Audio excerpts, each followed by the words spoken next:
बेरिया town वारे धरणे जो छा कहाणी आहे? इहो बि चवंदा त इहो ज़रदारी साहिब जी कावड़ हुई मलिक रियाज़ ते, हुन करे इहो धरणो कराईं। न, इहा वॾी शैतानी का कावड़ कोन्हे। उन खां पोइ त ज़रदारी साहिब उनखे जामशोरे में या 2-2.5 लख एकड़ ज़मीन ॾेई छॾी। जॾहिं कावड़ हुजे हा त पोइ जामशोरे में हितां खां सुपरावे खां वठी सेवण ताईं या 2 लख एकड़ ज़मीन जेका रियाज़ मलिक खे ॾिनो। ज़रदारी साहिब रियाज़ मलिक जो बिज़नेस पार्टनर हो, हिसेदार आहे। 6000 इब्तिदाई जेको प्लान हो 6000 एकड़नि जो हिननि ठाहियो प्रोजेक्ट, जंहिंमें सिंध हुकूमत काफ़ी उन्हनि खे रोड रस्ता इंफ्रास्ट्रक्चर ठाहे ॾिनो।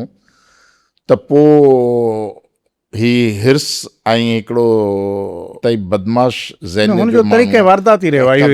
त पहिरियां त 1 फुट ॾियो त बाक़ी वधंदो। हुन असांजे क़दीमी बाग़नि ते पोइ हमला शुरू कया, ॻोठ ॾाइण शुरू कयईं, कब्रिस्तान ॾाइण शुरू कयईं, मस्जिदूं ॾाइण शुरू कयईं।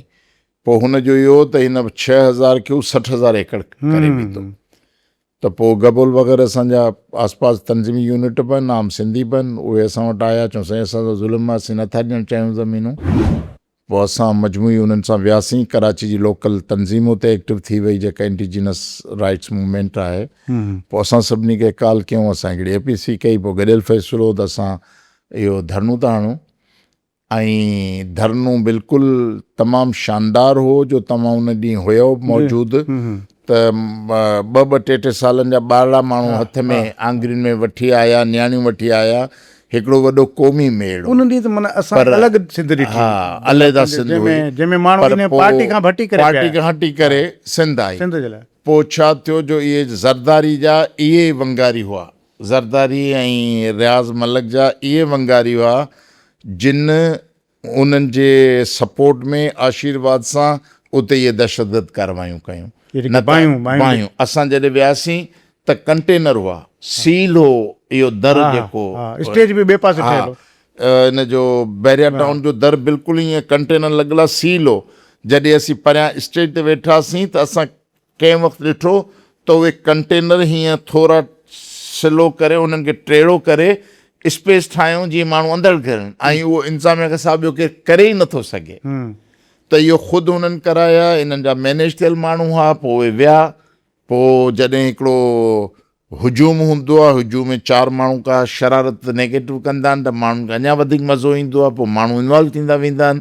पोइ कूड़ा सचा, पर इहो ज़रूरु हो त 50-100 माण्हुनि जो जेको ग्रुप हो, जेको रियाज़ मलिक ऐं आसिफ अली ज़रदारी जी जेका बि सिंध हुकूमत जी मैनेजमेंट हुई, उन्हनि जो बिल्कुलु ख़रीद कर टोलो, जंहिं हुते बाहियूं ॾियारियूं। ऐं जॾहिं बाहियूं ॾियारियूं ऐं पोइ असां चयो त हीअ असांजे प्रोग्राम जो हिसो कोन्हे। असां बिल्कुलु लातालुक थी वियासीं प्रोग्राम खां। असां ख़तमु कयो, तकियूं वकियूं ख़तमु कयूं। पोइ जेके तमाशे वारा उन्हनि ठठोलियूं कयूं त लीडर छॾे भॼी विया, लीडर छॾे भॼी विया। बाबा असांजी प्रोग्राम ई कोन्हे। इहो चवनि त 45 मिंटनि में जेको बेरिया टाउन खां हैदराबाद पहुता वञी मश्किरियूं ठाहियूं। असांजी प्रोग्राम ई कोन्हे।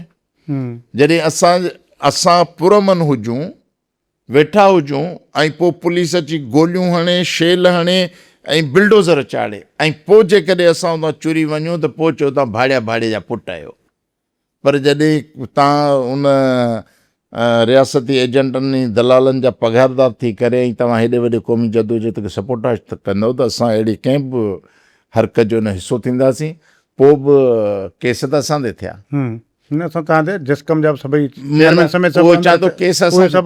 सभु सियासी लीडरशिप ते केस थिया। ठीकु आहे न, सभु असां ते थिया।